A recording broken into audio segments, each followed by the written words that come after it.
प्रथिनांनी भरपूर असलेली अंडी खाण्याचा सल्ला नेहमीच आहारतज्ज्ञ व डॉक्टर यांच्याकडून दिला जातो. मात्र हीच अंडी आपल्या आरोग्यासाठी हानिकारक ठरू लागली तर? जालना शहरात अंड्यांच्या बाबतीत घडलेल्या एका प्रकाराने एकच खळबळ उडाली असून अन्न व औषध प्रशासन विभागाच्या कारभारावर प्रश्नचिन्ह उपस्थित झाले. पाहुयात असा काय प्रकार जालना शहरात घडलाय.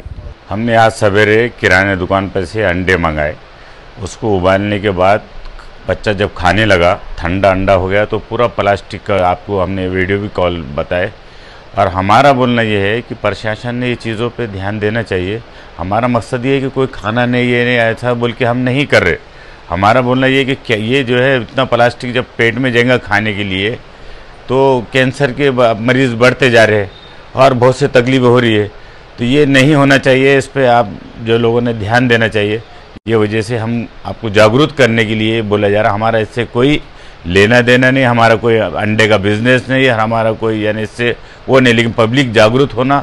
आज हमारा बच्चा खा रहा, आज हम खा रहे, कल किसी ने ये चीज़ों पे एहतियात करके देख के खाइए। आप प्लास्टिक अगर ठंडा हो जाए बाद प्लास्टिक के जैसा दिखा तो आप जाए ऐसे आप चैनल पे जाके बताइए कि ये प्लास्टिक के अंडे कोई देख रहे नहीं, खाते जा रहे, बीमारियां बढ़ते जा रहे। गर्म है जब तक अच्छा रहता हो, लेकिन जब ठंडा हो जाता है तो प्लास्टिक के जैसा ही पूरा प्लास्टिक ही दिख रहा है। बिल्कुल 7 रुपये में लाए हमने किराना दुकान पे से।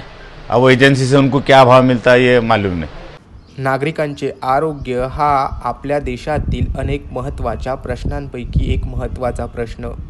मात्र प्रशासनातील काही अधिकाऱ्यांमुळे नागरिकांच्या आरोग्याशी खेळ होत असल्याचं चित्र पाहायला मिळतंय. या प्रकरणातील या अंड्यांचे सॅम्पल घेऊन अन्न व औषध प्रशासन याची चाचणी करणार का? तसेच हा पदार्थ नक्की काय आहे याबाबतचा खुलासा अन्न व औषध प्रशासनाकडून होणं अत्यंत गरजेचं आहे.